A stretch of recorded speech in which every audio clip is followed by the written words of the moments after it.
Hello, welcome to the show. I'm your host, Simone Bailly, actress from Stargate SG-1, Battlestar Galactica, Smallville, The L Word, and the video game Need for Speed Most Wanted. We have an incredible show lined up for you today. Joining us is the talented actor, Tahmoh Penikett. Fans will recognize him as Helo from Battlestar Galactica, and gamers know him as Darius from Need for Speed Carbon. But before we introduce our handsome guest, I would like to take a moment and welcome the fans and all of you tuning in at home and everyone on our live chat. Thank you so much. If you haven't already, please subscribe to my channel, like and share this video, and ring my bell for notifications on my future videos. Today is a beautiful day, friends, and we are going to have a fantastic show. I am so glad you're all here. Right now, we have people tuning in from all over the world, even Greece I see on the live chat, and I appreciate all of your love and support. Big hugs to all of the fans watching from around the globe. I am humbled, honored, and grateful to have you all here. All right, it's time now to introduce our featured guest. So joining us is the incredible actor Tahmoh Penikett. Tahmoh has a very impressive resume working as an actor in TV, film, and video games.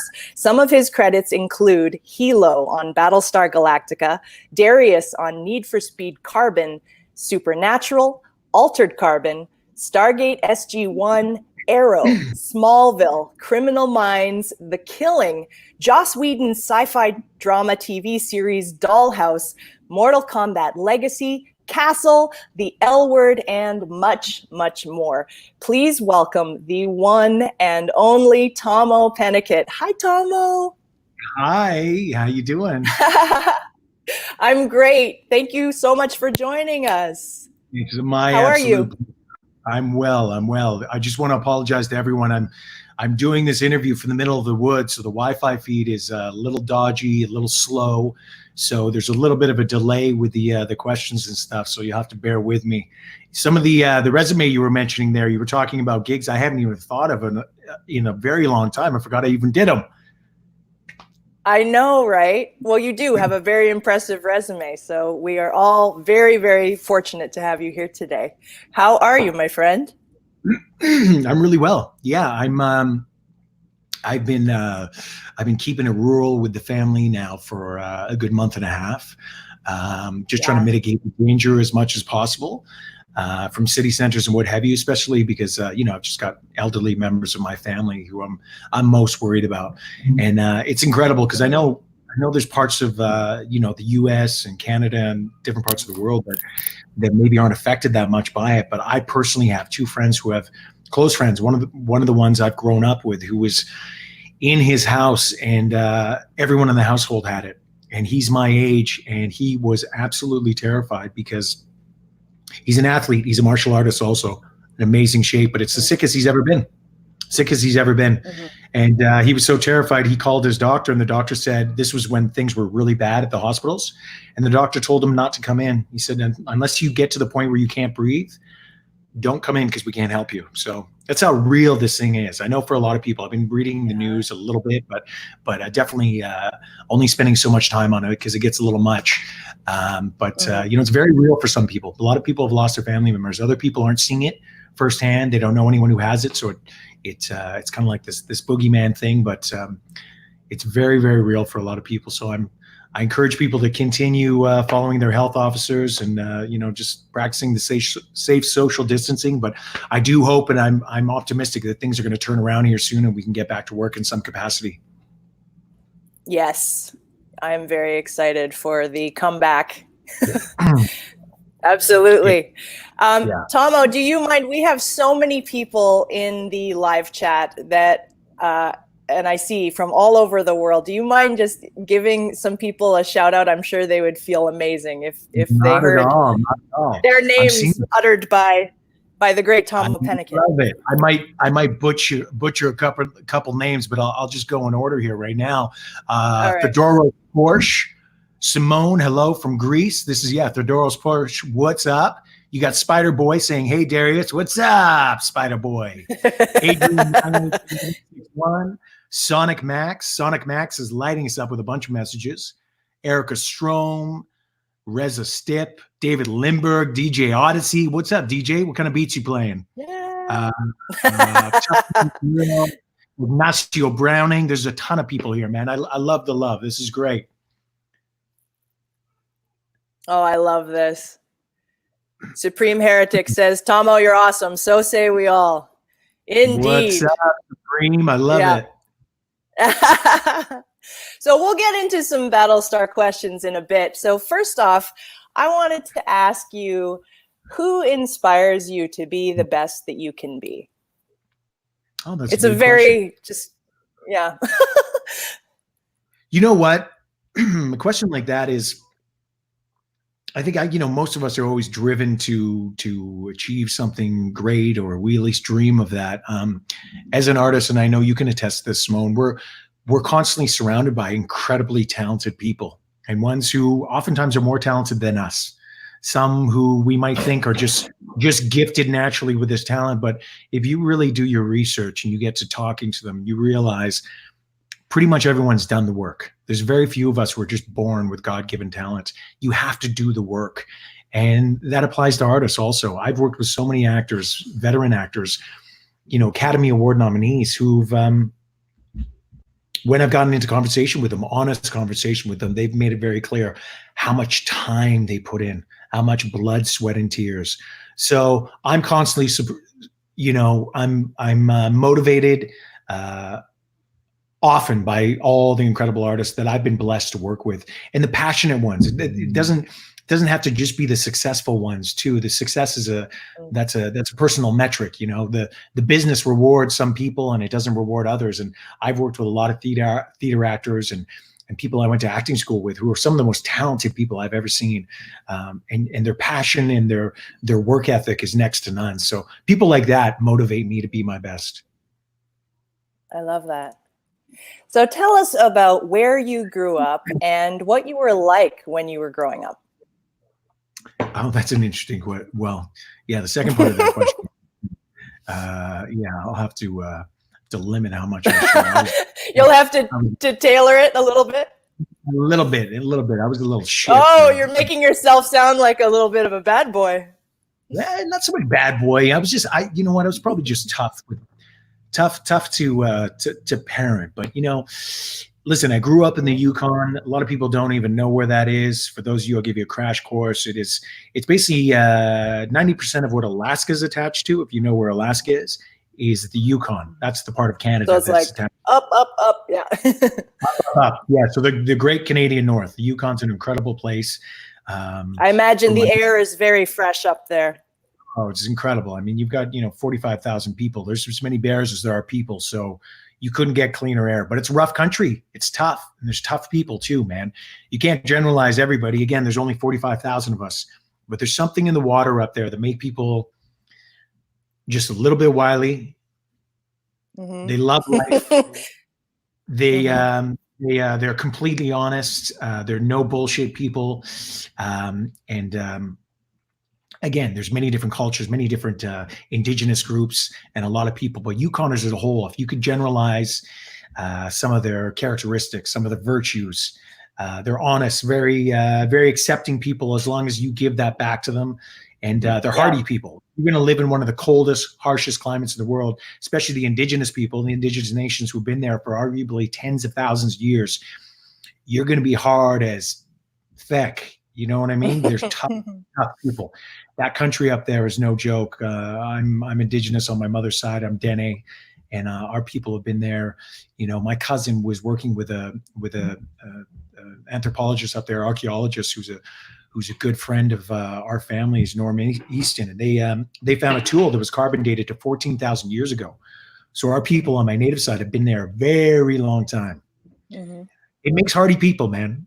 Yukoners are, yeah. That's good. You come from good stock, and working a lot in Vancouver. You have to have, because it's so cold. It's so cold. But I'll tell you this too. Yeah. One thing a lot of people don't realize about Yukoners too is there's a ton of art out there. There's a lot of, 8 months of darkness. People, they smoke, they drink, they party, and they do the arts and they do sports. They do it all, man. Even when it's cold, life doesn't stop. You go to school. It was minus 52 below, and we were still going to school. We were waiting for the school bus and going to school. Your flesh is dying within 10 seconds when you're exposed to it. But they're like, it's Yukon, you're going to school. Gotta harden you up at an age. But there was tons of theater, there's tons of music, and it's still that way. I haven't lived there for 20 years. So I still go back every year and spend time on the land and see my family. But it's a magical place, man, and it's really beautiful. There's a lot of art, a lot of music, a lot of theater. It really is a unique place. Did you? What kind of sports did you do growing up? I played hockey for a bit, like most good boys. I played that for a period. I was trying to juggle that and judo, and it wasn't really working, so I ended up quitting one and then the other, and then I was boxing a bit in high school. But I played soccer. I really liked indoor. When we played it during the year, during the winter, it taught you a different game, a shorter game. You really had to work on your footwork because we were playing inside in the gymnasium, and then everyone played soccer in the summer. Oh, that's football cool. wasn't really, when I was a kid, nobody really played football much, but it was the basics. It was hockey and soccer and boxing and things like that. Nice. So I'm curious, how did you start acting, and how did you know you wanted to become an actor? I knew from a very young age that I wanted to become an actor. My father was an actor when he was in university. He had a theater company. He put up a number of productions. I always remember, I still have it. I've got this amazing poster of my dad in his theater company. All these sexy, good 60s actors with their cool hair and their glasses. They're looking all serious and 60s like, and it's like, I've still got that poster in my place. I love it.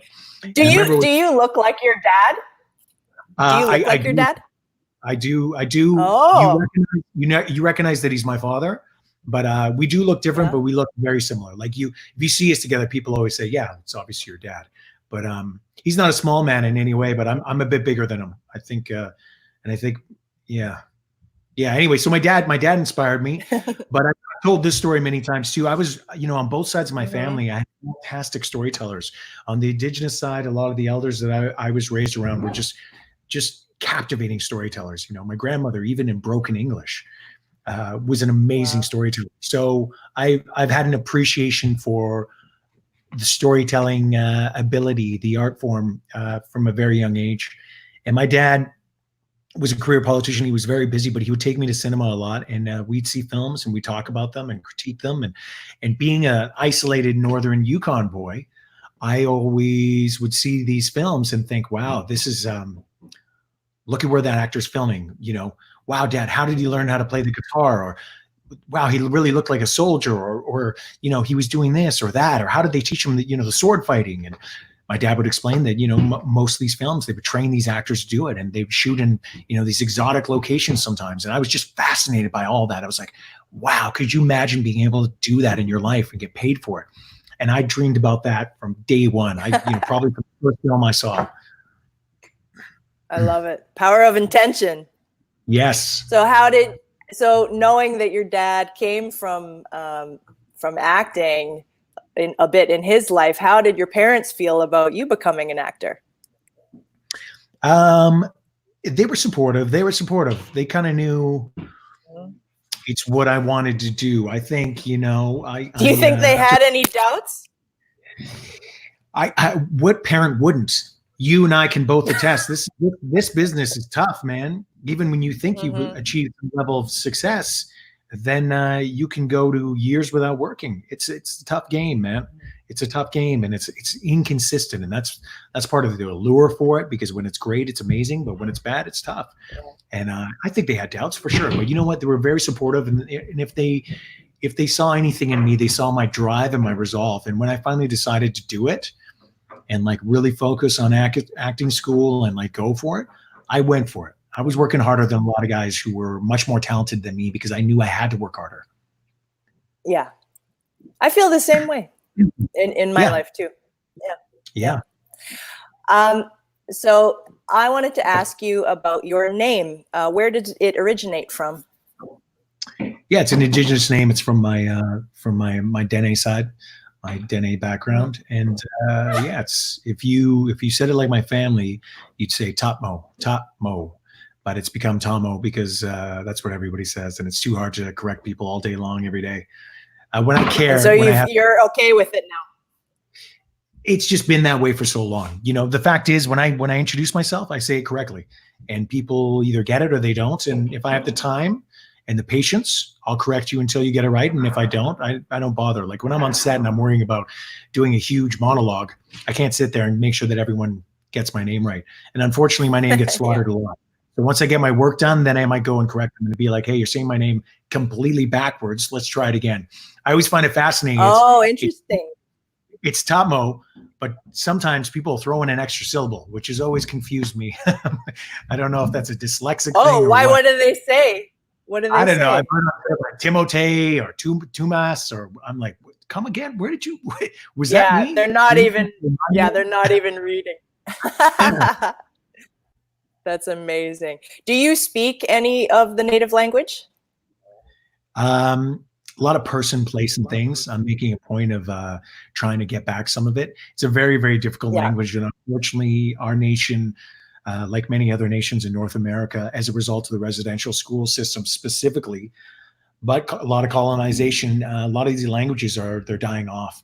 I'm involved with the language revitalization group in my First Nation, and we're taking aggressive steps towards preserving as much of the language as we can with the native speakers that we have, and hopefully eventually getting it applied and updated to uploaded to an application that kids and a lot of people just use and take for granted these days. So you can actually practice it on your phone and your computer, what have you. We're not there yet, but we're taking the steps needed to do that, and it's vitally important we do, because we only have so many native speakers left, and they're passing on very quickly. My grandmother's generation was the last generation, her age group specifically, that didn't go to residential school. So they retained a lot of the traditional practices and the knowledge, and unfortunately they couldn't pass it on to their kids because their kids were taken away from them and sent to residential school for, if not a year, even longer, and they'd be sent back for maybe a couple months. So they'd actually have to stay at the school, like a boarding school. 100%. Yeah, they were taken away from their families. Wow. They were taken away from the families, and in my mother's case, she'd see her family for barely 2 months of the summer after being away for 10 months. We're talking children, little children. Wow. And they did that for their whole career. You wonder why Indigenous North America and many nations are just still reeling from the effects of residential school. Absolutely systematic and intelligent cultural genocide. I'll tell you that right now, man. They just decimated the culture in 1 or 2 generations, and it's really hard to get back there. But positive work's being done, and part of it's just education, so people know that, and it's about moving forward and becoming strong again, and making sure that everyone in the United States and Canada is educated on the real history of Indigenous Canadians and Indigenous Americans. Because I know for me, I'm not that old. I'm only 44. But when I was in school, social studies, we had one effing chapter on 1 or 2 effing chapters in grade 7 social studies about residential schools and what actually happened to the Indigenous. I think it should be mandatory and part of the education system that we know a little bit more about the First Peoples, and there's many of them. So the school system needs to revamp, and it's being done bit by bit. I love that you're taking those positive steps to increase that awareness. I think that's very important. Yeah, I'm doing my. I love it. So I want to take you back. Can you remember your very first role in film and what that was like audition-wise and when you got the part? Do you remember what show it was? I do. I think I do. Well, you always got to remember your first, right? I know. The funny thing is, it was. Yeah. Okay, so have you ever heard of the Iditarod? No. Okay, the Iditarod. Everyone who's listening, the Iditarod. There's 2 major dog sled races in the Yukon, and they go between the Yukon and Alaska. They're crazy, arduous things where dogs die, mushers. The guys, the mushers, Like the dog sled musher will sometimes lose, fingers. It's just crazy Yukon stuff. So they go on these massive Why trips. do they do it? That's crazy. Why do they do it? A hardy Yukon thing, man. And it's a practice that was done. The indigenous people got around on dogs and dog sleds for thousands of years. So that practice was taken up by settlers and a lot of gold miners and people who moved to the Yukon. So this race, who knows when it started up? It's been going on as long as I can remember. But the Iditarod is one of them. And it's a massive race. And it's rugged, man. It's very, very rugged. But some TV movie, a cheesy TV movie was made. And they decided to come up to the Yukon, and they said, I think it was called The Murder on the Iditarod Trail. And Kate Jackson was the star. Yeah, one of the Charlie's Angels. Nice. And I was 19. So they obviously do a bunch of local casting for the smaller roles.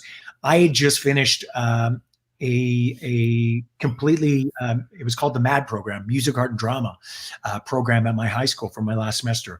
And it was done at actually a state-of-the-art facility up in the new Yukon College. They built this state-of-the-art music, art, and drama facility. And as high school students, we were allowed to go and do our semester of school there, which was fascinating. So it I went in actually for drawing. I still, the passion for being an actor and stuff, I didn't want to be a tall poppy. I was still keeping it to myself quite a lot.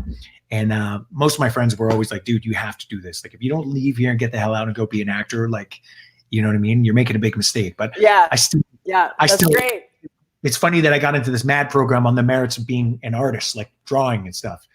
But as soon as I got into it, they were encouraging me to act, and I started acting. So this audition, they had hundreds of Yukoners auditioning for all these roles, these bit parts in the movie. And I remember being totally nervous and in line with every age group and demographic in the Yukon who wanted a role in this movie at a hotel. And I went in and I auditioned for the starting line official. So I basically had to count down back and say, ready, set, go. And I got my first role on a TV movie, and that was it, man. Yes. Starting You're like, I'm going to make it. Exactly. I love Murder on the Iditarod Trail. And it gave me the bug again. And I'm like, not again. It gave me the bug. And I was like, maybe I could do this. Yeah. I actually just do a role on a movie. I'm going to Vancouver. I always wanted to make the move. And for those of you who don't know, Vancouver, for any kids on the West Coast, is probably the place where you go to get into film and television for anywhere. Vancouver is one of the hip film hubs of the planet. So for a Canadian boy on the West, I love it. It's where I wanted to go. And I also had a long relationship with Vancouver growing up. We had family and friends down there. So I would travel down there quite a lot. I love that. Okay, so I'm curious, what other jobs did you have before you were an actor? Like, have you had any like bad jobs or other jobs? Like, were you ever, serving people food or, what did you do before? Yeah, of course. I've done it all. You did? I don't think I've been asked in a long time. So I love that you asked me that, because it's always good getting fresh questions from me. Because oftentimes when you do interviews, like so many of them, you're like, man, I'm just saying the same stuff again. People are going to get sick of my same answer. But already, so I like it. Well, I've done it all, man.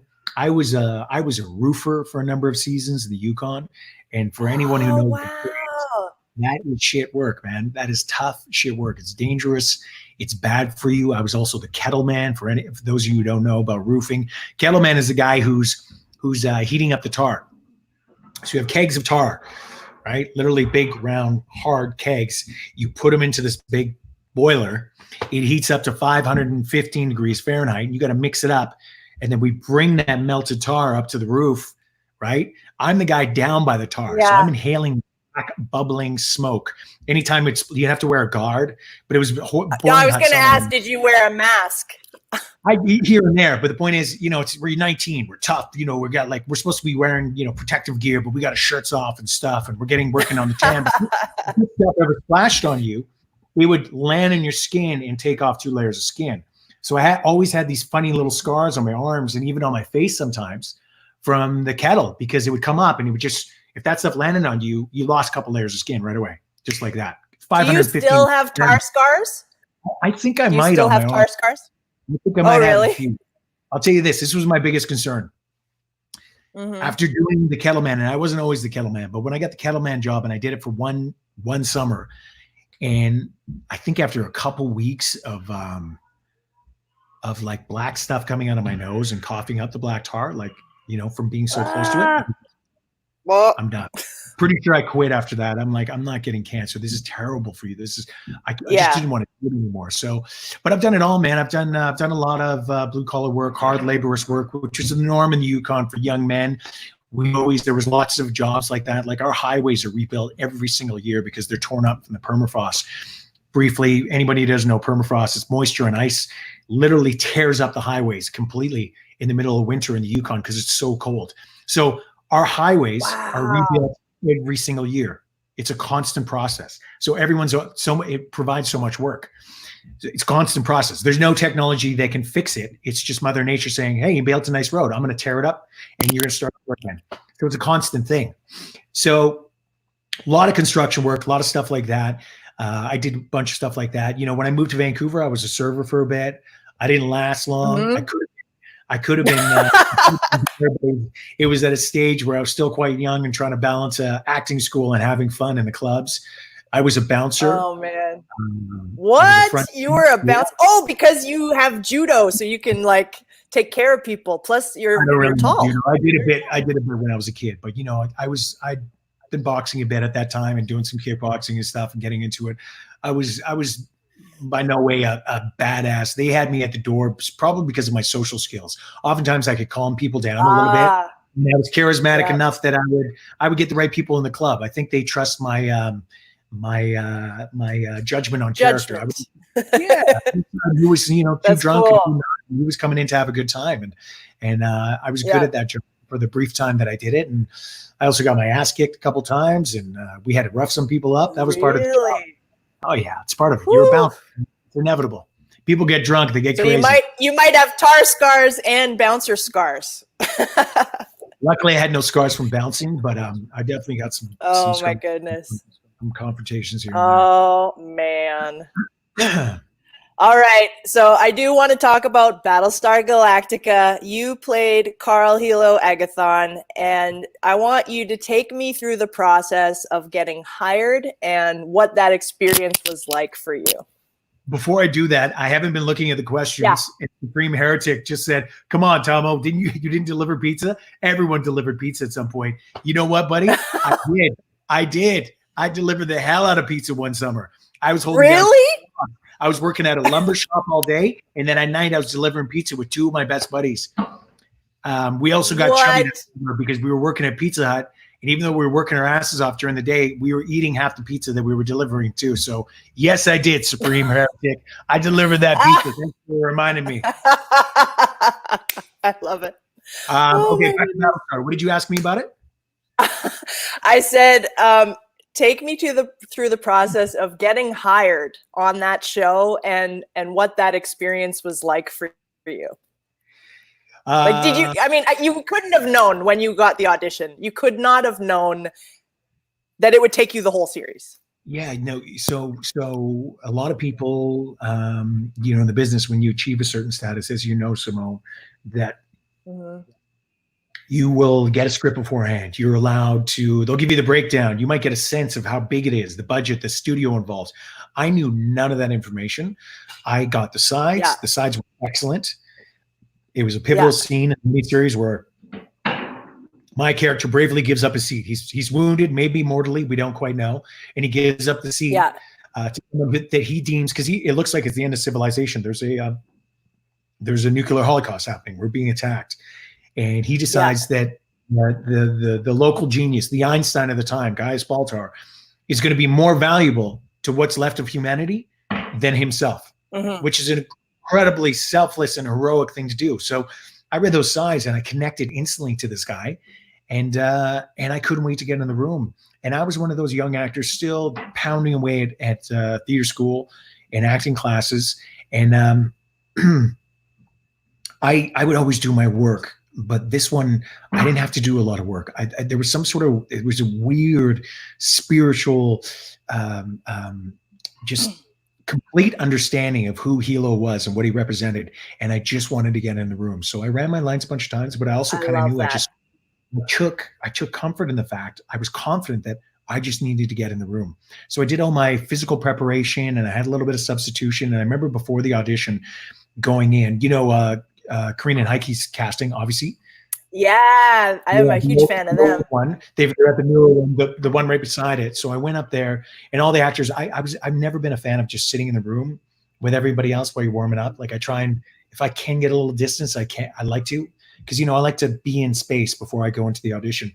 And I was sitting away from the other actors, and someone came up, kind of long hair, dark shades, kind of looked like a director. I didn't know, and he went up and he stopped and he just looked at me and he's like, "Hey," and I was like, I was very in my zone.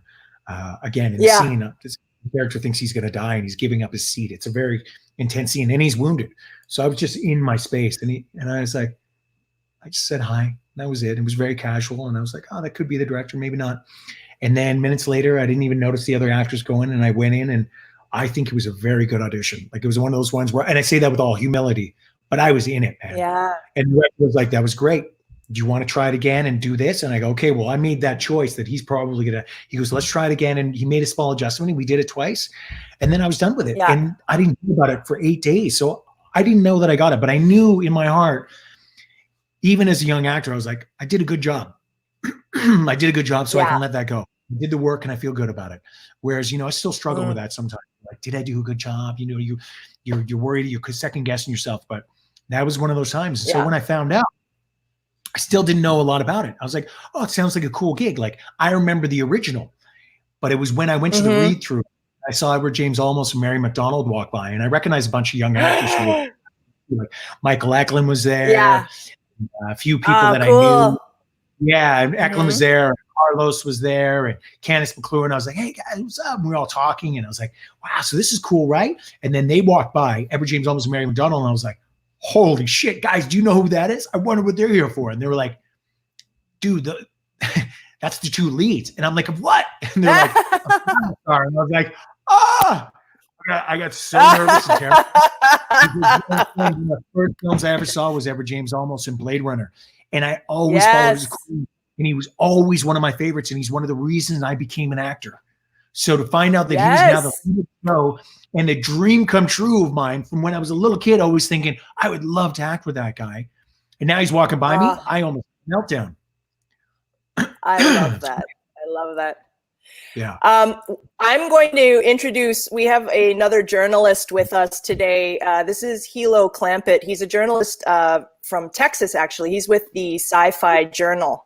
Hi, Helo. How are you? Hey, how you guys doing? I'm such a huge fan of Battlestar Galactica. So I changed my name from Jethro to now Helo. But I'm from the Texas, the Texas Sci-Fi Journal. And I'm really interested. I really can't believe I'm talking to you right now. This is really crazy to me. This is really crazy to me. Yeah. Hey, Clampett, can I ask you a question? Yeah. Mm-hmm. How's your bum knee? How's your knee? I'm sorry. I don't know what you're talking about.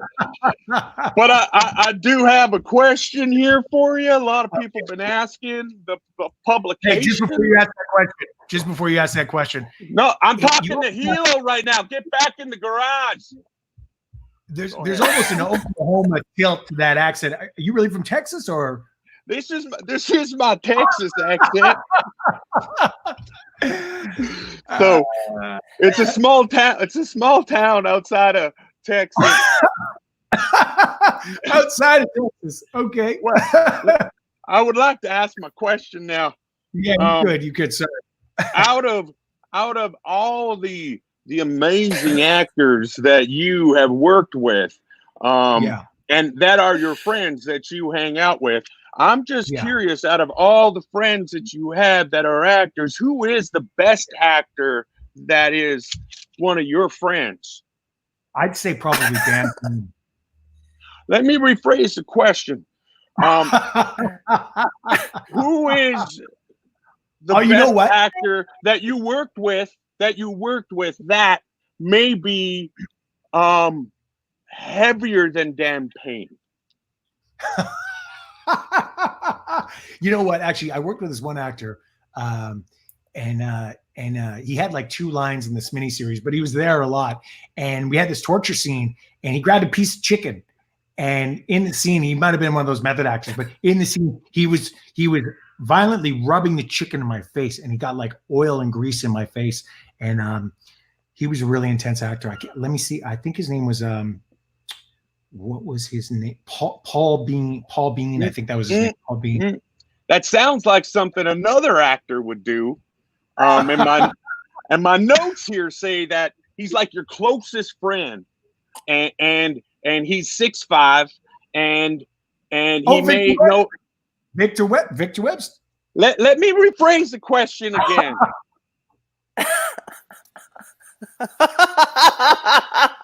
Let me think about this.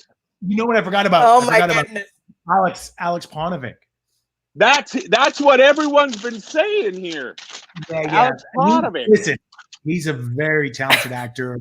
Very, I love Alex. He's one of my best friends, but he's not. I don't even know if he's acting anymore. I think he's like a studio head now, and he hasn't called me in a while, and it's a little weird because I miss him, and I want to reach out. He's gone on to big things. He worked so much, and then I think he's just running studios now. But it's weird because he kind of forgot about me because he hasn't called me in a while, and I haven't talked to him. Yeah, I got nothing after that. But thank you for taking my questions. All right, you guys. I gotta tell the fans because I don't know that everyone knows this. So, who is this undercover journalist, you ask? Well, this is no journalist at all. This, my friends, is one of Tahmoh's best friends paying him a surprise visit. Tahmoh had no idea that this was happening. Really? I would like to introduce our surprise guest. This is actor Alex Ponovic.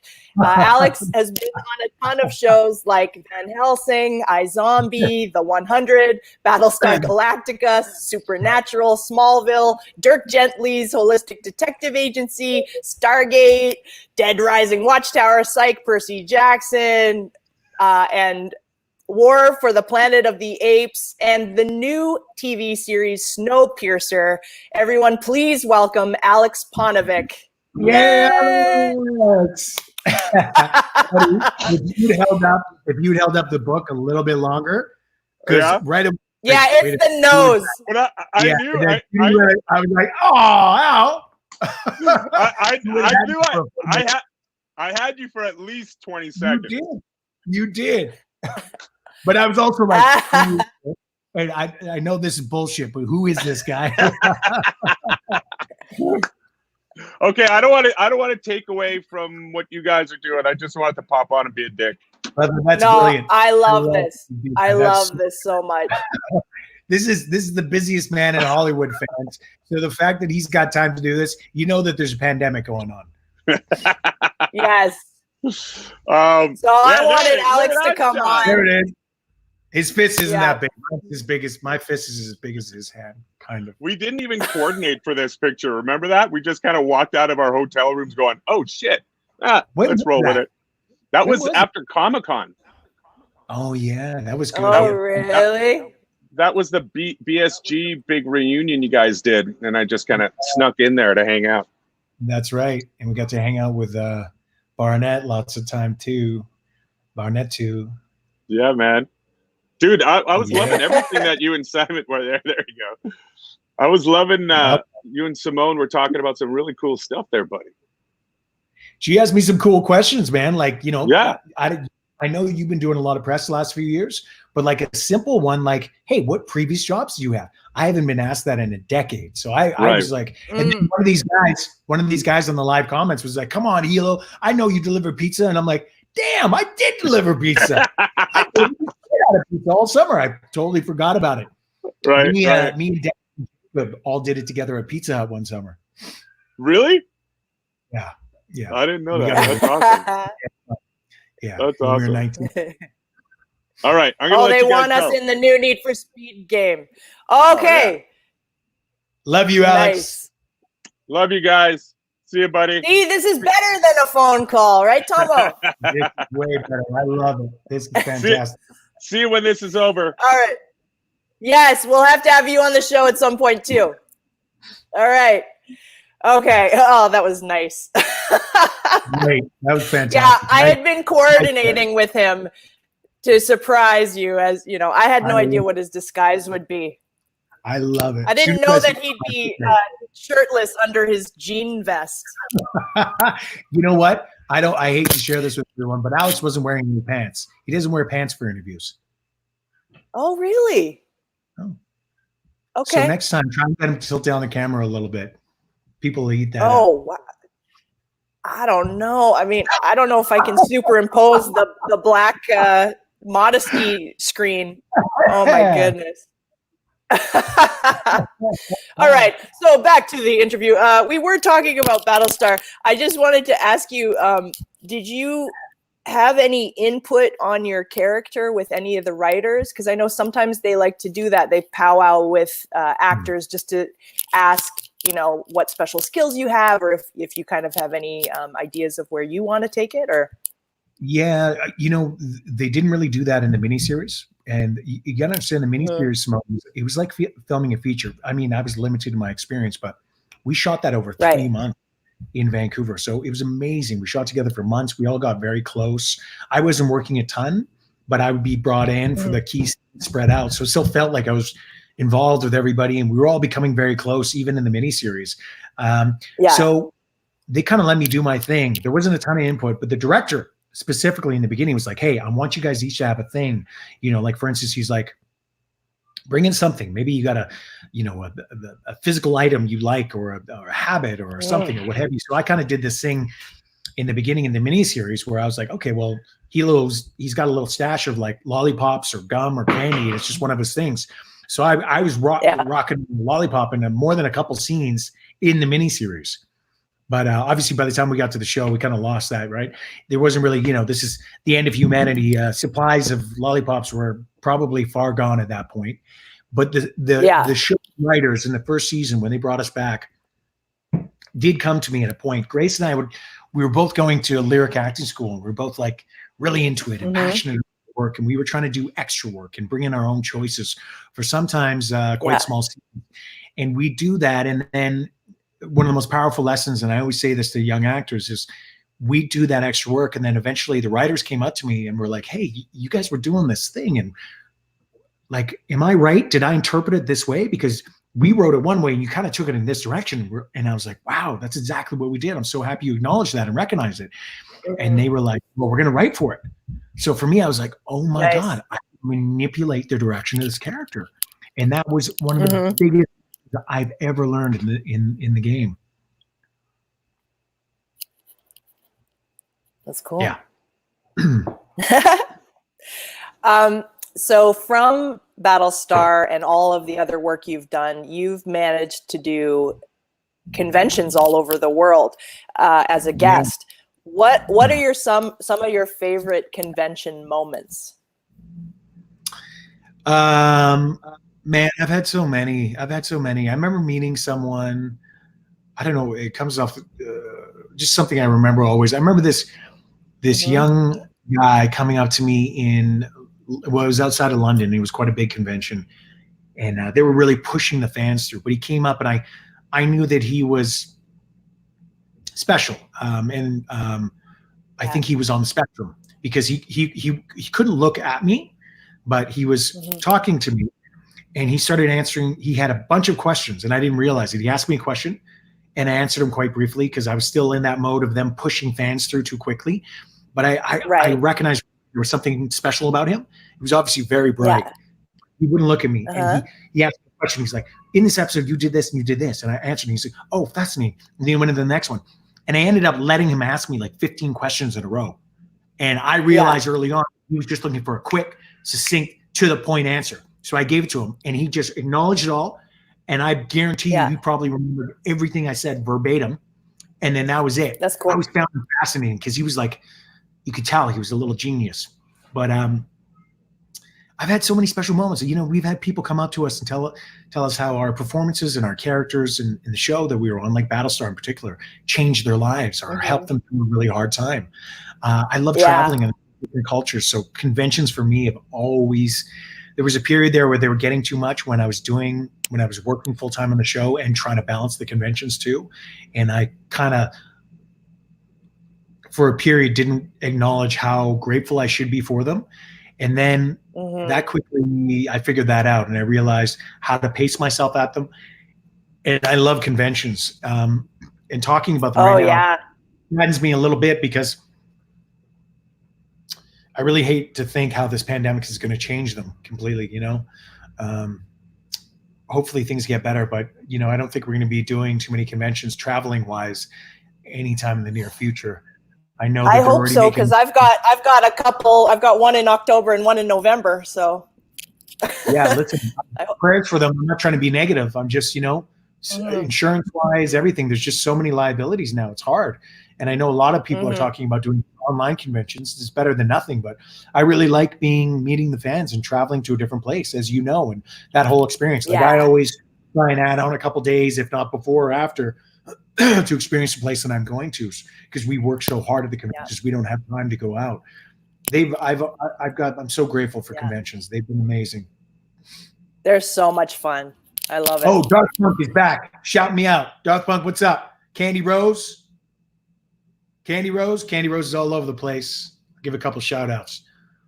Borislav, Helo is hilarious. Borislav, I love that name. Borislav. Slavic name of some sort. Orville Nation. Orville's all over the place.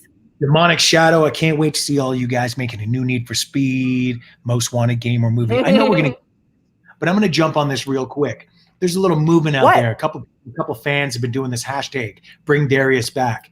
Now, I did Need for Speed a lifetime ago. Can I tell you something?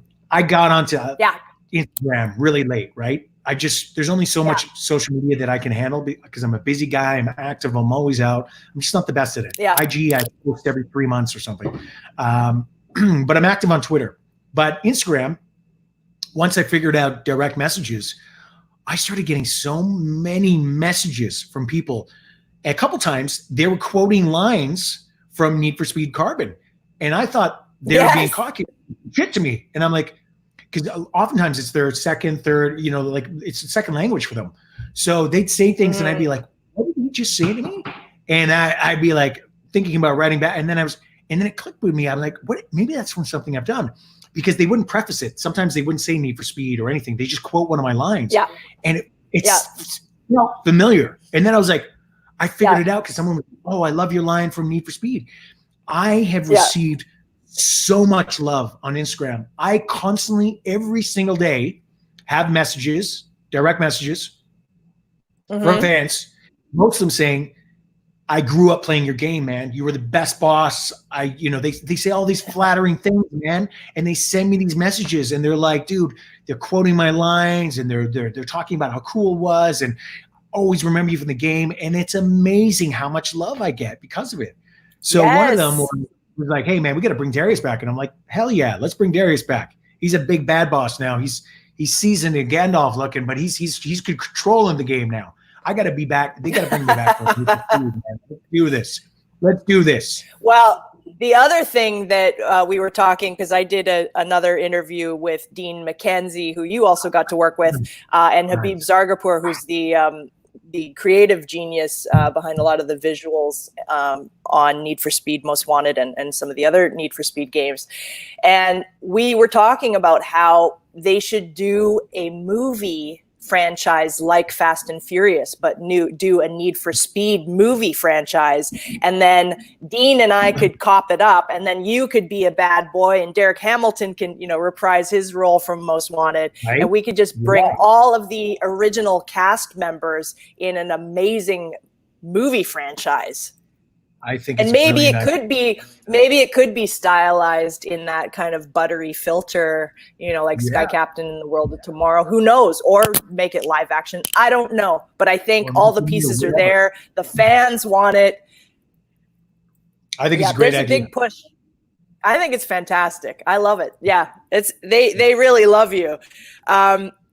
So what was it like working with Emmanuel Vaugier and Dean McKenzie, rather? Yeah, fantastic. They're both, very talented. Emmanuel, I still see her here and there, when I'm down in LA.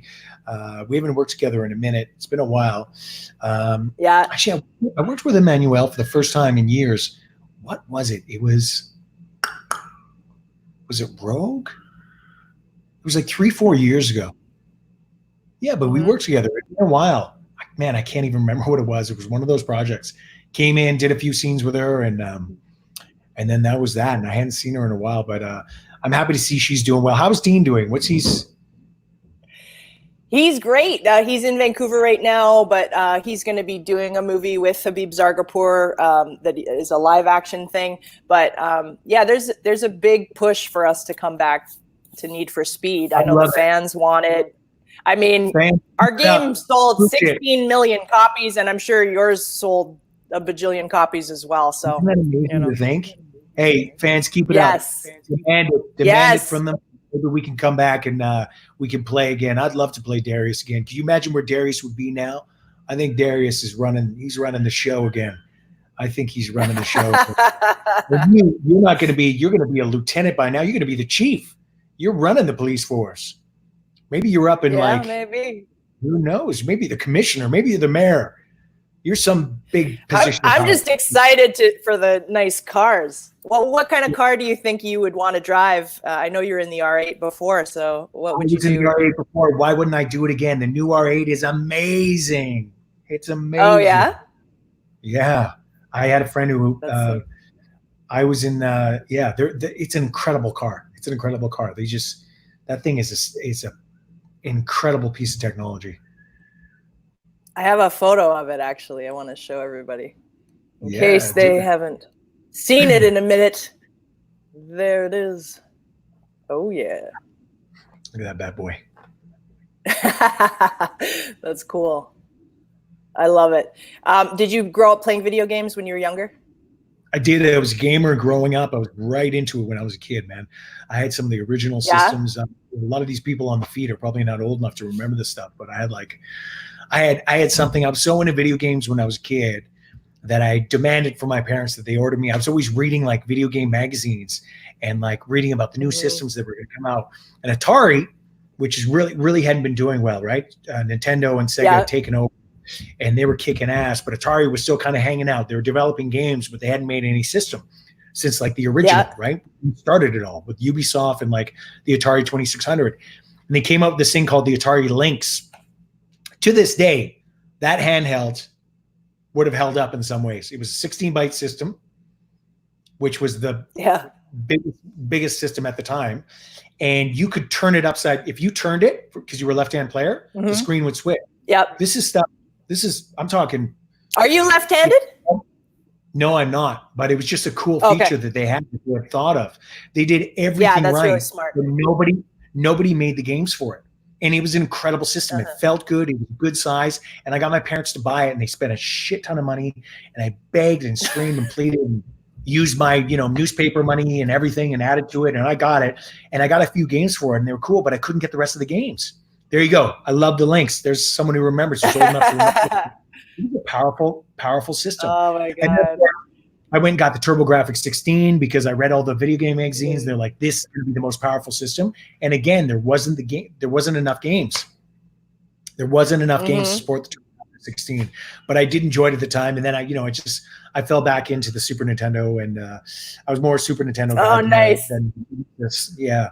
And then once I got to high school, I just got too busy with girls in my social life and getting in shit.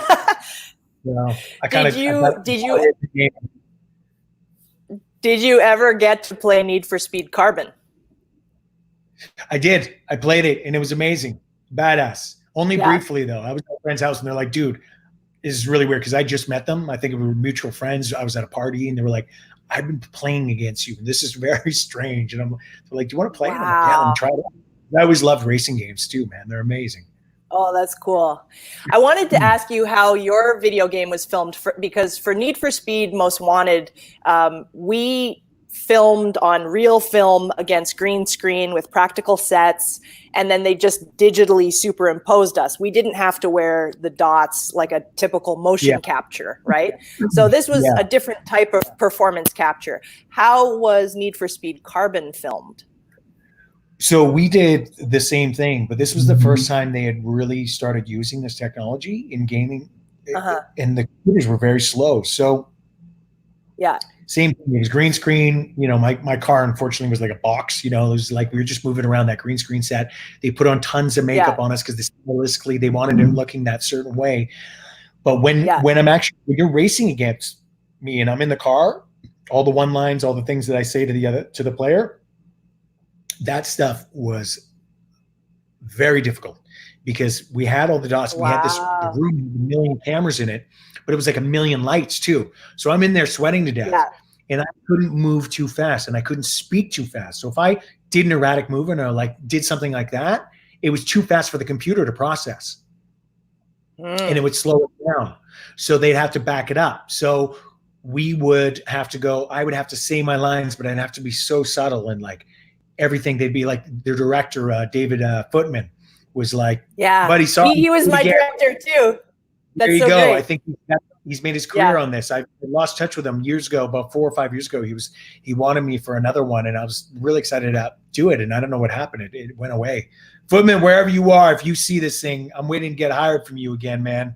Let's do this. Yeah, let's do it. Let's all do it. Right? But he was really slow. And so I started working on a video game with Alex, actually. Unfortunately, they pulled the funding and the company went bust. But we were working on something about 6 months ago and having some fun.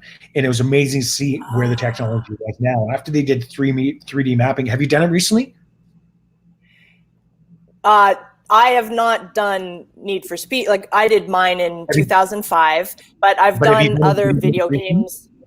Yeah. I've done ones with like the motion capture, and it was going to look like me, and it was so unfortunate. Same thing. It was going to be one of the biggest video games ever, and I was the lead of a huge franchise that I can't still talk about. But I know, and we had some huge, like 2 directors, one from Japan and one from the States, very, very big directors. It would have just been a huge game changer, literally. And then same thing, they abandoned the script and then envisioned the project, which had nothing to do with me, but it was a great process. Yeah. So when I was, it's amazing. It's really unfortunate that happened. It's happened to a lot of people I know. I had Alex actually was working on something for like a couple of years and it didn't end up going. But anyway, just recently when we were doing is, once they mapped my face and did all that and we're wearing our suits, you've got the live CGI thing, the computer animated version of me doing the exact thing that I'm doing while I'm doing it. Like that's how powerful the computers are now. Cool. Wow. Couple more shout outs. Orville Nation, what's up? Ted Buke Jew. Woo-hoo. Candy Roses all over the place. I love it. It's a great name. Disappear again. Say it, please. Carbon is mine. It's time for you to disappear again. Wade. Give me back my RA. Medicine. Punk is back. Neon, what's up?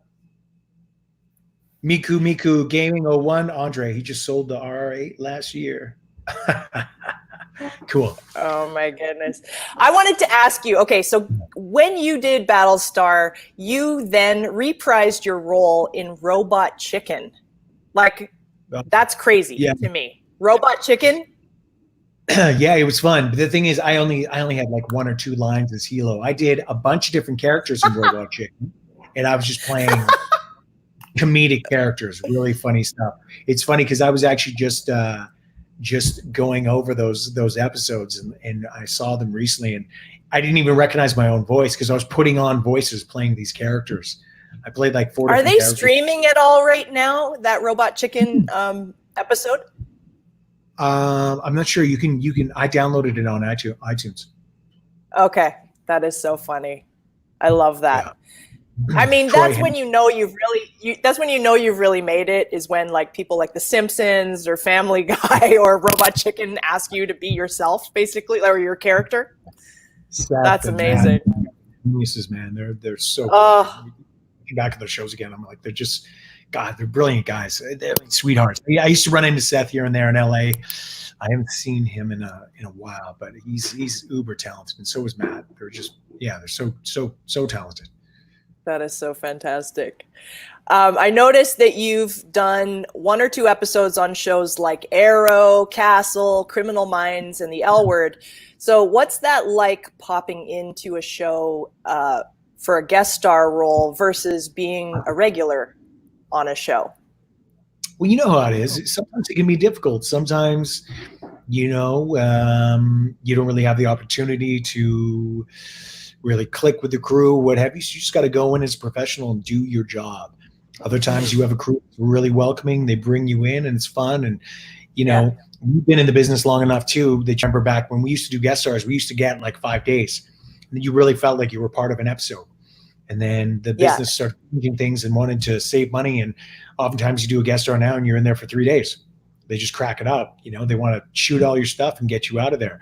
So it doesn't, it feels like a little bit more impersonal. You're in there so briefly that you almost, for me personally, I'm almost a little bit more reserved. Like I just concentrate on my work and get in and out because I'm going to work with these people so briefly and we're not really going to have the time to get to know each other.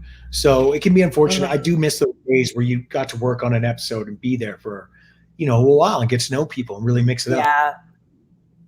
Yeah. You did a couple episodes on Altered Carbon, and you were in the pilot, and then you appeared again in, I think, episode 4. I heard you did some incredible training for a fight scene. Tell us about that. I'm going to answer Wade real quick. Carbon? The R8 buddy.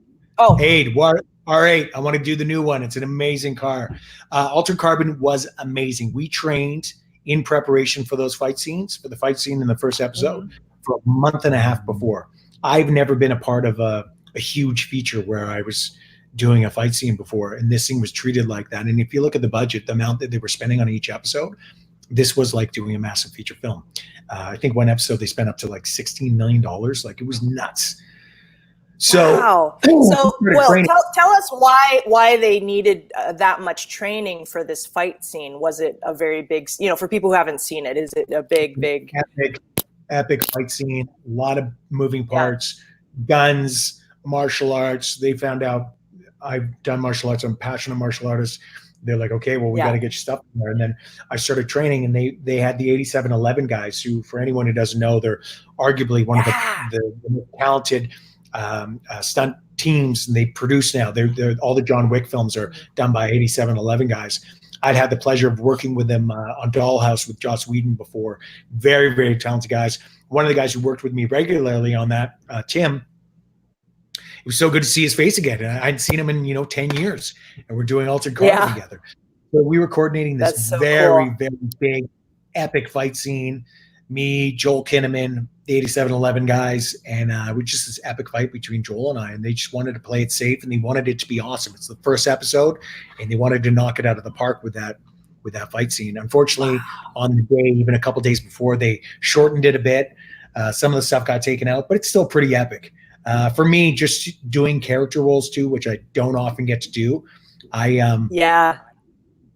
I love it. I love when I get, when I was in theater school, a lot of my teachers recognized that I actually love doing character roles, but the industry's never really seen me in that way. They're starting to, and I know, right? Because I love it. I love going to that extra level, playing this psychotic Russian assassin who's got so much going on in his head, who's multiple personalities, who's glitching. And I did, because I had a month and a half to prepare physically for the role, I was doing a ton of work. I was learning Russian on the side. I was working on the accent. I was making a ton of specific choices about him. And I got to work with just incredible directors on both those episodes. That was a blast. I wish there was more of it, but I enjoyed it while it lasted.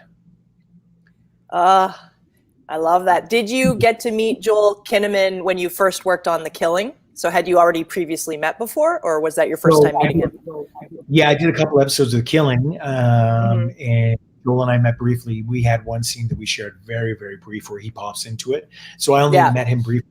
And, you know, if you see him on The Killing, the guy's such a talented actor. On The Killing, he looked like a sickly, you know, sort of almost like a drug addict. He's this undercover cop. He was in that role. And then Joel had gone on to be a big movie star now, and he was doing movies like, you know, big high budget things. Exactly. So I see Joel walk in, and he looks like he ate the old Joel. He's gained about 50 pounds of muscle. And I said, so I'm like, you ate the old you. Oh, he was jacked. He was jacked for this role. Did you see him in Altered Carbon? I've seen a bit of it, but I haven't watched the entire thing. I've seen like a few episodes. The boy is walking around 3% body fat, just shredded and yoked. Woo! He's big. He did some crazy work. I think Tommy Europe was helping him train for that. I think he got him in wicked shape. Yeah, I commend Joel for the work he did, because he did that whole first season in that shape, and he looks like a machine. He's just a talented actor. I really like Joel's work. I'm a big fan of his work. Have you ever had to do that where a production got you a trainer and just was like, okay, Tahmoh, we just want you to be like shredded as well? Has that ever happened? They often, as you know, they often demand it in our business, but they never give us the time to do it. I could be sitting on the beach drinking beers and on like vacation, and then they call up and they're like, hey, you're going to be doing like an action section role in 7 days, and you know your shirt's off going to be the whole time. And you're like, oh, like we don't have to, I'm not at that level where they're hiring personal trainers for me. Just the fact that I did Altered Carbon and they were training with me for a month and a half in preparation was the coolest thing in the world anyway. So I was down for that. Yeah. Well, I think you're naturally in good shape. You seem to take care of yourself, so that's cool. Yeah, I do the best I can. So what's been one of your favorite roles personally to you? Like the highlight of your career in it made you feel amazing to be working on something. I mean, Battlestar obviously did, right? But you know, and you know this really well, Simone, but like sometimes you do roles where the project is kind of shit, like the end product isn't very good, but you had such an amazing experience with the cast and the people you worked with and where you worked, the location might be cool, and it ends up being one of the best things you did because you had such a bonding experience with them. Battlestar was huge for me. Dollhouse was trying at times because there was so much insecurity in the beginning about whether we were going to get canceled. But I was in LA. I'd finally really living there and filming the show and doing his Fox series. So that was a big deal. There was a lot of great times, a lot of good that came out of that I really enjoyed. I did this mini series and we shot for 3 months straight. We shot 4 hours total. They cut it down to 3, but that was like doing a big feature, and I was the lead of that, and that was called Riverworld, and that was a fantastic experience. I had such a blast, and I don't know if the end was amazing. I don't think it got a lot of critical acclaim. They were based on Philip Farmer books, but that is one of the best things I've done because it was one of my first big leading roles. You know, like for 3 months straight, day in, day out, and the cast I worked with they were all uber talented. I loved the director, Stuart Gillard, who's just an amazing guy. And we were shooting in and around Vancouver, and it happened to be a beautiful spring and summer. And so much of what we shot was outside. So I loved it. Fantastic experience. Then again, I did a tiny little web series with Erin Carpluck, my girl Erin Carpluck, dear friend. We went to acting school together, never done any work together. And my agent called me up and said, hey, there's this thing called Rift World. It's you play this dimension traveling wizard. Check it out. And I'm like, Deb, really? Like, is that where we're at? And she's like, trust me, it's a little short. It's funny. I think you might like to do it. So I had actually just been in Thailand. I went to Thailand and was training there. I was doing Muay Thai in Thailand, which was always a dream. Oh, that's awesome. Yeah, it took longer, but I couldn't because I committed to this short, and I was really frustrated about that because my training was going well, and then I kind of got sick at the end, and I'm like, maybe I could stick it out and push this production, but I committed to production. So I went back fighting a bug and went to Toronto and proceeded to shoot the short film wearing a vest with no shirt on in -30 in downtown Toronto. And the first couple hours, I was like, what the fuck am I doing? What am I doing? Idiot. Why have I done this? And then I started realizing Aaron and I started having a lot of fun, and I really dropped into the character. And I realized, and I knew, I could tell that that's the reason I agreed to it, that the writing was good. Yeah. But then I started having a blast. And even though I was getting hypothermic, I was cracking her up. And she's a funny girl. Yeah, and she's a good friend of mine. And the fact that I was cracking her up, then it became my mission to crack her up even more, try and break her in the scene. Doing a little web series with it. I was always such a shame and never came back. And we had such a blast shooting that. That's one of the best things I've done because I had so much fun doing it. Oh, that's There's no cool. budget. We had no trailers. Aaron and I were sleeping on, the makeup floor between takes. But it was one of the best things I've done. Yeah, I love that. I want to get back to talking about so you did a series regular role in Joss Whedon's sci-fi TV drama Dollhouse. You got to work with Joss Whedon, and I want to hear about that experience because he is such a huge celebrity. What that was like for you? Joss is everything you'd think he is. He's a brilliant man. He's incredibly funny. He's incredibly funny and goofy when he wants to be. I'll tell you this. So when he's working, he's on point. When he's directing, he knows what he wants and he knows what he's doing. And he realizes better than anyone, with all the hundreds and hundreds of hours, the billions of dollars he's made for studios, the hundreds of hours of television he's done. Time is of the essence, and you need to get done. You need to be professional. And when you're shooting a television show, there isn't a lot of time. There's no time to mess around. So he's getting it done. Wow. And he's such a brilliant guy that in between takes, he's off and he's writing the next episode in his head. He's literally he's not even taking notes. I see him just walking around. And I asked him once, I was like, "You shooting the pilot?" And he was sitting in a tiny room downstairs from where we were shooting, the location where we had Paul's. It was in downtown LA. And he was in this room and he was just kind of pacing around. And I was like, are you okay, Joss? Is everything okay? And he's like, oh yeah, I'm fine. I'm just writing the next episode. And I was like, you're just writing the next, and you're okay. You do your thing. Brilliant, man. Joss and I got to, spend time together outside of, work too. And the man loves to dance. That's cool. He's a great storyteller. He loves to dance. I would never think that he loves to dance. Joss will tear up that floor, man. Joss Whedon loves to dance, and he loves to have a good time, man. Wow. I really miss him. I really enjoyed my time with him. That was outside of work. And he's a brilliant man. And I, as a fan, I always look forward to what he does next. He's got a real eye for. He's just one of those brilliant guys who's always a few steps ahead. Dollhouse was ahead of its time. Think about how many shows, even Altered Carbon, and I'm not saying that brilliant writer. Richard Morgan took from Dollhouse, but he might have. That concept, that idea of download, what have you, has been played a lot in sci-fi, but Joss did that 11, 12 years ago. And now the idea is being thrown around all the time on television. A lot of shows are doing it. Joss is always a few steps ahead of everyone. I just saw, man, Tahmoh's age well. Who said that? Stone Cold? Stone Cold, flattery will get you. Compliments yourself, my friend. I love you. Thank you, man. Oh my goodness. All right, I want to talk about Supernatural because I know we have lots of Supernatural fans out there. You got to play an angel. You had a recurring role. So tell us about that experience and working with Jensen and Jared. That must have been an absolute blast. Yeah. As a result of just doing one season and playing 5 or 6 episodes, as originally who's actually Gadreel, I ended up doing years of conventions with those guys. Years. That's amazing. And I got to travel to many different places. The European trips were always the best because it's Europe. You're traveling with the boys. We're on the road. We're working our asses off, but we're in different places. Something exciting about it. It's Europe, right? It's amazing to go. Yeah. And I had so many. We broke a lot of bread and we drank a lot of wine, man. There was some really good times. One thing about that group of guys is the laughs, man. There's so much ball busting and good times.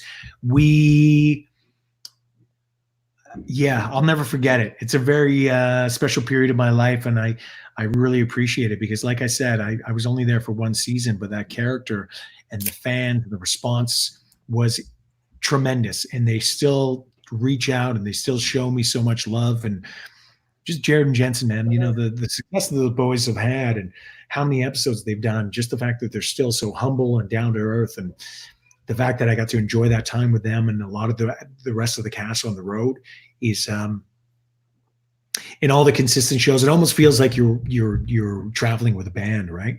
I wish I had some musical ability because them on the show, a lot of them, they all contribute and they play live music together and stuff. And I'll go up on stage and sing a tune with them or what have you. But you know, I don't have any musical training, but it still feels like I was part of the band. And you know, I got a sense of what it's like to you know, travel as a band and go to different shows all over the place. Because, but you know, we're doing it in our own way as actors doing different conventions. I love it. It helps so much when people are joyous and fun, and those guys really know how to make a show great. I love it. Yeah. So who do you look up to actor-wise? I'm always curious to hear from people who they really look up to and aspire to be. You know, that would probably go back to like when you kind of asked me that in the beginning. I would say like a lot of the great actors I got to work with in the beginning of my career, like Edward James Olmos. Like Edward, yeah. Okay. Yeah, Michael Hogan, brilliant Canadian actor. Michael's just such a good actor, you know. Just what they've achieved, the amount of work. Colin Feore was always a huge idol of mine as a Canadian who was so successful and so diverse and so able to play so many different roles. I would always see him and just recognize him, and people were like, "Oh, I'd be like, you realize you did this role, this role, this role, in this movie, and this movie," and they're like, "Oh, wow, I didn't even realize it was the same guy." I love that about an actor when they can do that. I've always aspired, hopefully, that I start getting some different character roles that I can do more of that, and people be surprised it's the same actor because Colin is so talented, and I actually got to do a movie with him. I was a lead. Cool. A few years back, probably about 5 years ago now, and I suggested to the director, Peter Winther, I didn't think we'd have the money because I knew the budget was, you know, conservative. You know who would be perfect for the doctor, the psychologist is Colin Feore. And he said, "Oh man, he's amazing. I'll try." And I go, "Are you serious?" And he goes, "Yeah." I go, "Buddy, if you get him, that would be a dream come true." When he called me and told me that he got him, I was I couldn't believe it. I was like, another dream come true. And I got to work with him and he was brilliant. Nice. 5 days, we shot him out quickly, but he was amazing to work with. Yeah. I love that. So I'm curious, are you at all superstitious, and do you have any rituals before you do a character, or does it change case by case? Because I know I have my little things, but I'm just curious if you do. Yeah. You know, I have this thing. I have a thing unless I have, and it's been very rare, but unless I have some sort of, you know, like I talked about before, if you have some sort of just complete understanding, like you really think you just know and you're ready to do the work, you get it. And that's only happened a couple times in 20 years of career for me. I always write backstory and I have to do it. And sometimes the thing is, I'm very intuitive about it. I just wait until I know it's time to do it. Sometimes it'll be on me, but I'll be like, it's not time yet. And then I'll just know. Sometimes it'll be the day before. I don't like waiting that much, but sometimes, as you know, we get our roles so last minute anyway. So I might get it 3 days before. And for 2 days, I just want to think about it. And then the night before I start, I'll do the backstory. And when I do the backstory, I just write. It's just a stream of thought. I rarely take time. Like I really like, and this happened. It just comes out of me. So it's kind of like I wait till I'm ready to write it and then I write it. So for me, if I haven't done that for a role, I'm already going in knowing that I haven't done the work that I need to do for me personally. And preparation, everything in this business, it's everything for me. If I've done the work, I'm out of my way. I'm I don't suffer a lot of nerves on set. If you haven't done the work, if you've gotten something last minute, it's a tremendous amount of work, too many lines, you haven't had the time to prepare. That's for me personally, a lot of actors, that's when we're stressing out. Wow. Well, because I was curious because you did play an angel on Supernatural. What informed that character for you? Were there, you know, any vocal things or there was that got you into it? I felt like cadence wise, just the language, and because he's an angel, it would almost be Shakespeare the way he spoke. Oh, nice. He's not of this time. He's from a different time, and so I played with that a little bit. And luckily, Jared had, I found out after the fact, had already played Gadreel. So his choices he made, even physically, the way he was moving and stuff, were kind of in line with mine, and I adapted his very strong choices to mine, so that worked. But yeah, I mean, it's always an adjustment. Everyone's different, but you know, I have a practice. I have a practice of what I like to do, and when I've been given the time to prepare for a role, I love our work. I can go be free and play and be improvisational and present and just come up with stuff on the day, and that's the type of work I like to do. I love it. Do you have any favorite quotes?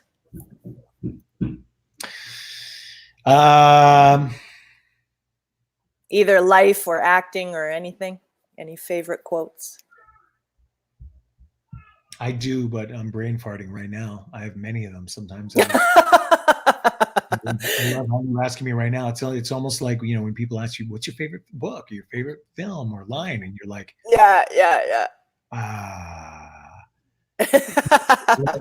let me chew on that one a little bit. All right. Another one. Where in the world is your favorite place to travel to? I love traveling, and there's many places I haven't been. I've done a lot more traveling than many people, but one place that I need to spend more time in, because I've always had a connection to, and maybe in a past life I was Japanese, but I love Japan. I want to go there so bad. I've only been to the airport, but I really want to go to Japan.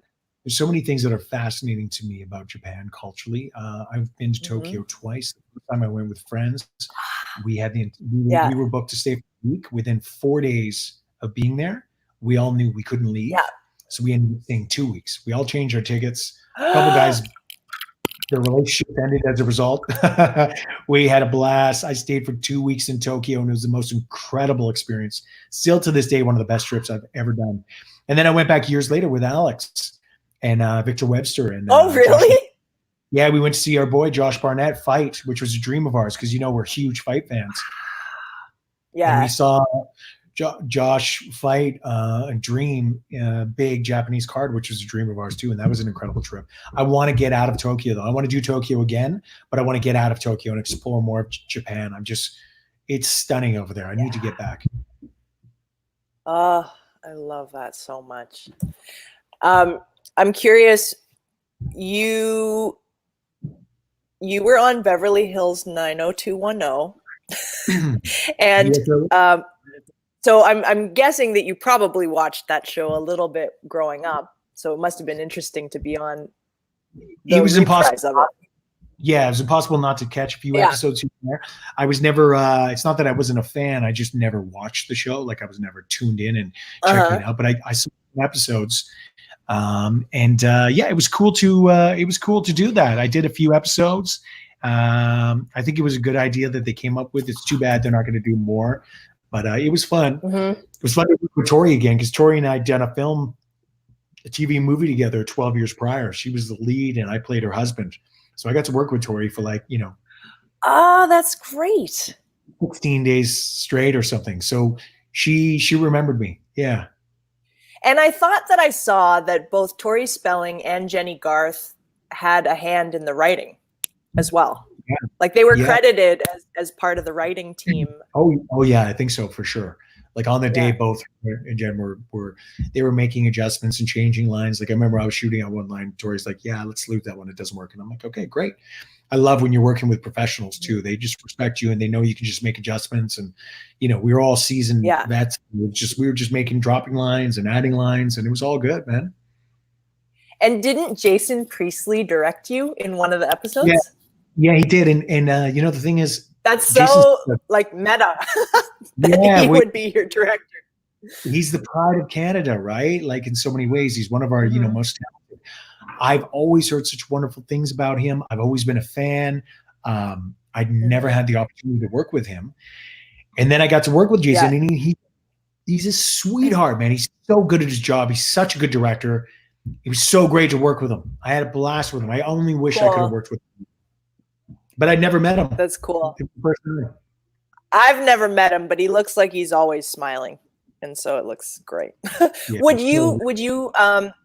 you or have you directed or written before? I haven't directed yet, but I have intention of directing, especially in the next couple of years. I've been writing a lot in the last couple of years, and I've got a couple screenplays that I'm trying to get done. Both are set in the Yukon. Are they full features? Sorry to interrupt. Yeah, one started off film, and then it's now been I've been encouraged by very capable writers and producers to make it into a feature. So that's a story of my mom, of when she was young, and her experiences in and around residential school, and that whole experience of my mother being a young Indigenous Canadian and having to be taken away from her family. So I'm adapting that short story of hers. She's an excellent writer herself. And then that's great. The other one is a thriller that I've got set in the Yukon, and I've got to finish them both. I plan on directing them both too. Yes, you have to. Yeah, that would be so great. Thank you. I love that. Oh man, that's so cool. Tell us about your character on Stargate, because I know we have a lot of Stargate fans. I mean, that was a lifetime ago. That was one of the first things I did. I played a replicator. Because that was pre Battlestar, right? Yes, it was. Yeah. Yeah, I don't remember a lot about it. I remember, one of those things as a young actor, I had one line that was like kind of an odd, specific line, and I remember repeating it 1,000 times. And I remember when they got to my coverage, I had a total brain fart, and I was like, panicked for a second. I'm like, line, and they gave it to me, and I'm like, oh, it's one of my first roles. Please don't screw this up. You've got one line. That was a big lesson for me. But, I remember Amanda Tapping saying something nice to me in the Crafty trailer afterwards, just to calm my nerves. I think she could tell how much I was beating myself up. And I just saw Amanda recently. She's such a sweetheart. I love that she's directing. She's such a fantastic director. Yeah. Strange Empire. I was a regular on that show. It was only lasted one season. It was a Western. And she directed a couple episodes. And brilliant. That must have been cool for you to be in a Western, because I would think it's very unlikely for me to be in a Western. I have not been in a Western, but that must have been cool for you. In a Western in a hot second. What are you talking about? I know, the outfits and the sets. I mean, that must be fun. I could see you in a Western, 100%. Yeah, it was especially cool for me because my character was part Indigenous. And but he didn't look it, which is the case. I'm a big freckly white guy.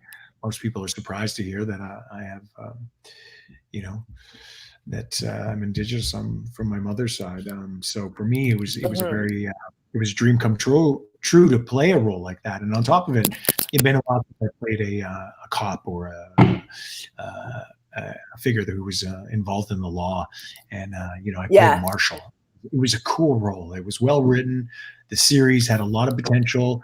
Unfortunately, again, it was 2 years early.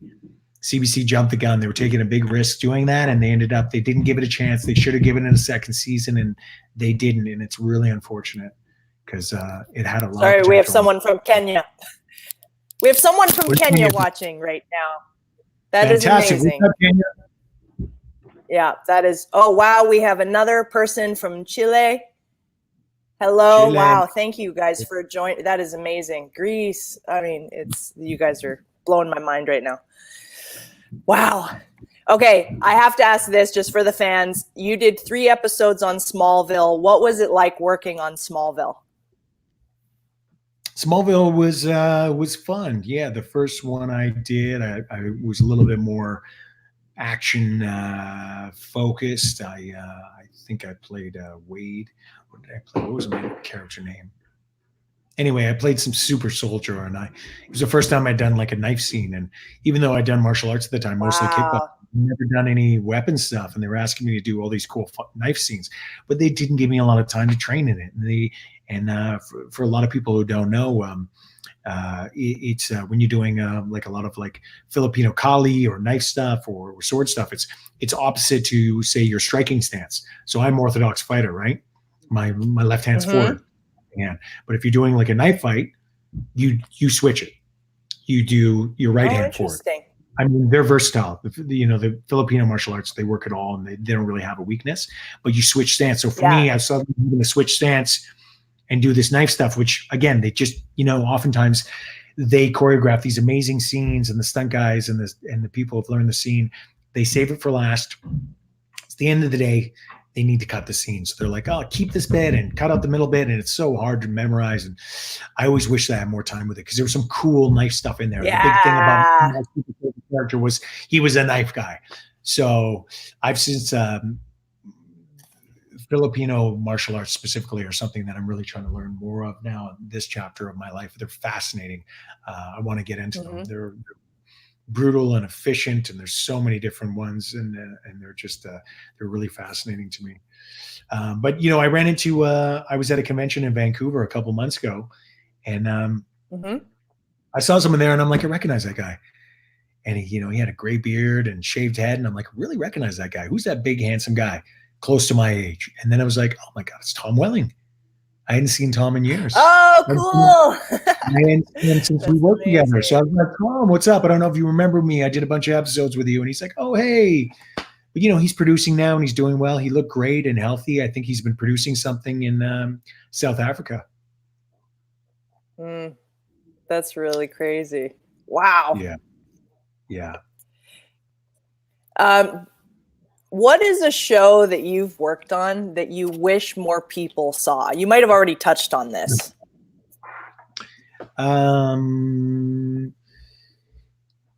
Yeah, I mean, Rift World was just a lot of fun. It was a little web series I did with Aaron Carpluck. I wish Riverworld did better, just because we had so much fun doing it. It would have been great to I can feel that from you. I can feel how much you liked that. And I think perhaps, I don't know, but maybe it was that you got to film in these beautiful places that maybe reminded you of your homeland. I don't know. Is that possible? Sure. Yeah. Yeah. I mean, I've done lots of things that I don't think a lot of people have seen.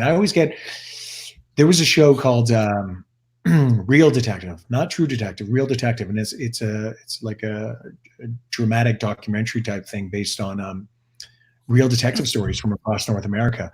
And I played. That's interesting. Yeah, shot in Montreal. The thing is, very conservative budget, so we shoot an episode in 5 days. So Simone was one of those things that was doing 15-hour days, barely sleeping, up first thing in the morning, downing a shake, memorizing my lines all the way to set, and then in every scene all day, go back and do. It was a 5-day grind in Montreal, but it was awesome. And unfortunately, the topic I was dealing with too was really heavy. It was about a detective who took down a pedophile murderer, serial killer in Oregon in the 80s. So it was heavy material. But people have seen that episode before and hit me up out of the blue. Like people from my youth, and like, Tahmoh, I always heard you were an actor, but I saw this episode by chance, and wow, what a heavy episode, and great work and things like that. So I think because it was, that's every once in a while you hear about shows that aren't widely known, but you'll have a lot of people hit you about it. And for that role, was there a lot of source material that was available to you? And did you have enough time to even peruse that before getting into that role? So I was actually in the Yukon. This was about five years ago. I was in the Yukon. I was out on the land with my family, very isolated, small community, dial-up internet at the time. And they were my agent finally got a hold of me. I checked the phone, and she's like, look, they want to offer you this role, but you need to see this video. They want you to watch this interview with the cop and to answer honestly if you think you could play him. So I was trying to download this video on this dial-up internet in the middle of the sticks in northern Yukon, and I couldn't do it. It was very Yeah. hard to do.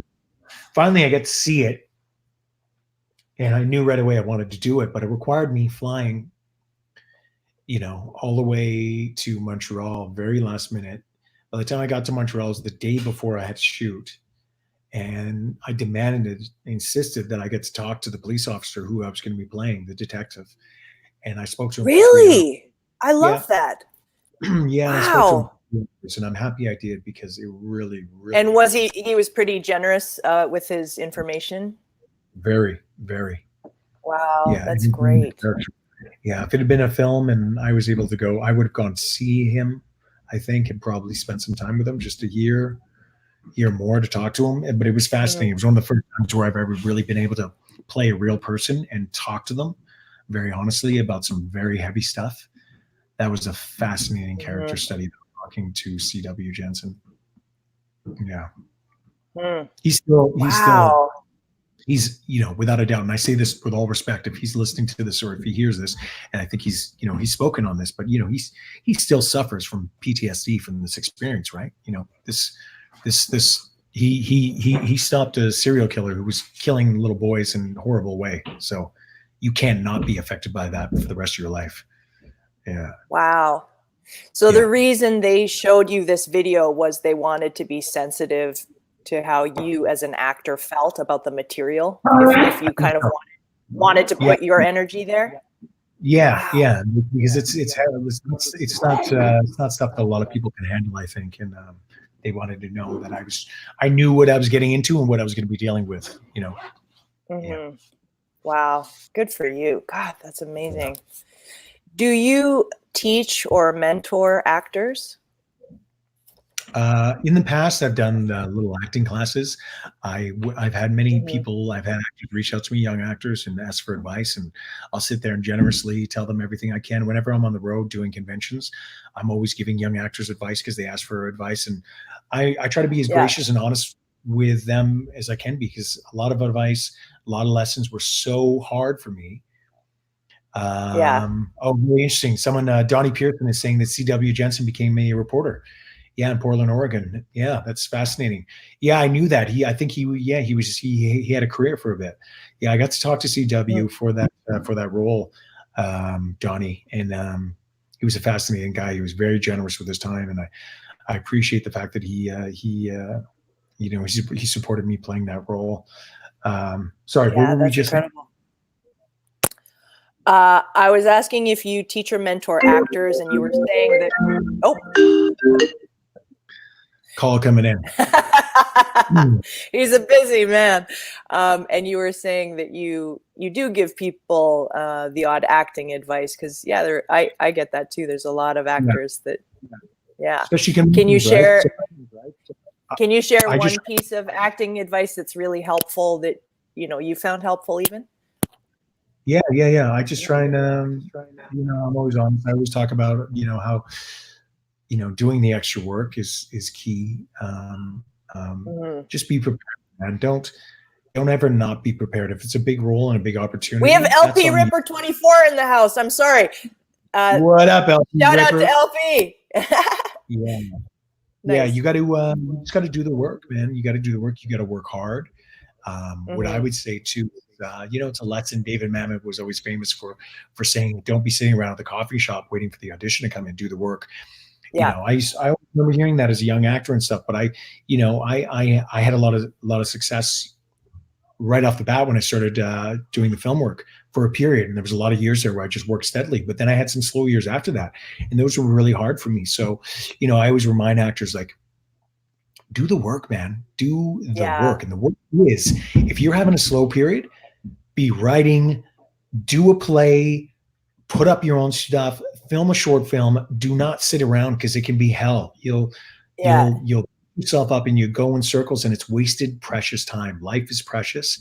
Sitting around going, worrying about the same thing, not getting anything done will not change anything.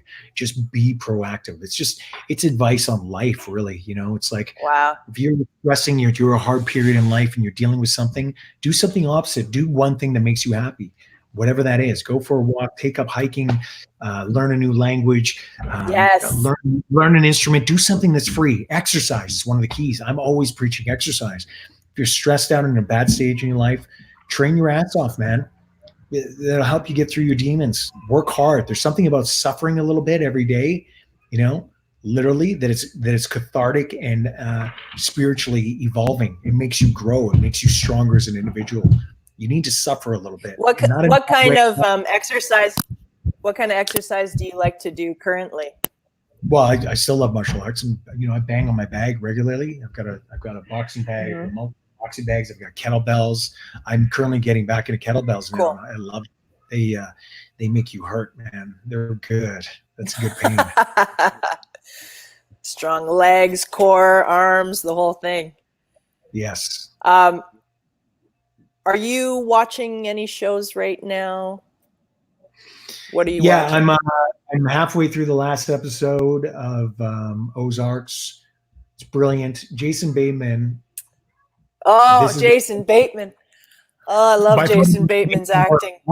The thing is, though, and no disrespect, Jason Bateman does Jason Bateman brilliantly, but he often plays Jason Bateman. The work that he's done on this show in the second season, the dramatic work he did in the second season specifically, wow. Astounding. I know. It's so understated and so specific that I just love his acting. It is so specific to him. Yeah, he should have been anyway. And he's directing and he's writing. So he's knocking it out of the park. Brilliant. And then, I haven't seen what is it? Third season. I haven't seen. Okay, well, they have a new character that comes in the third season. I'm not going to give away anything, but a family member shows up, and that actor, I haven't seen his work before, knocks it out of the park. He is so good. I'm going to look him up, and I'm going to watch everything he does. Damn, is he good. I'm watching that. Peaky Blinders. We'll see if they come back for another season. I kind of feel like they're reaching I love Peaky Blinders. I love it too, but I don't know how much more they can do. They might be jumping the shark soon. It was good while it lasted. We'll see. I'd love to see another season. I just don't know how much they'll do. Like maybe they'll do 6 episodes. Maybe they'll do something smaller. I've watched a few documentaries, but I'm looking forward. I'm so busy every day that, I'm looking forward to just getting back to some reading and writing. Mm-hmm. What is your dream role, and would it be in a certain genre? I would love to do another Western. I would love to do a sci-fi film. I would love to do a good cop show. I'd love to again. Yeah, I'd love to do a cop series or a movie. I'd love to play a detective or a cop again. I've got so much respect for detectives in particular. And I'd love to dive into a role like that. I've never played a werewolf or a vampire. I'd love to do that again. So very rudely. Also, I'm going to have to leave soon because I got kids screaming, and I've also got someone who's going to arrive soon. I'm going to interrupt the interview. Oh, wow. Yeah. Yeah. Unfortunately, because we didn't discuss the topic before, and I should have. Yeah. No. I really appreciate your time. Do you have a message for the fans? Message for the fans from humble old me. You know what? Listen, this is tough times for a lot of people, and I hope that we see this through. I know that we're going to see this through. Things may be changed for a while, but let's all do our part, because there's a lot of people out there who maybe it's not you directly, but they might have an elderly parent or a family member or a neighbor or someone they care for that could easily not only get sick, but they could lose their life as a result of having contact with someone who's been sick, and maybe you don't even know if you're sick. There's a lot we don't understand about this whole thing, so let's pay attention to that. Mm-hmm. Let's bind together. I know it's tough times for people. They need to make money. We all do. People are going into debt. They're worrying about paying the bills. But personally, in Canada, our government, I think, is handling things quite well. I know it might not be the same thing in the United States, but I hope that some positive adjustments come out of this for the better. There's a lot of ways that we were living in the West that weren't smart. There's been real opportunity here to drop in with family members and loved ones and spend some intimate time. And your kids and your family members, your friends, your loved ones will never forget this time.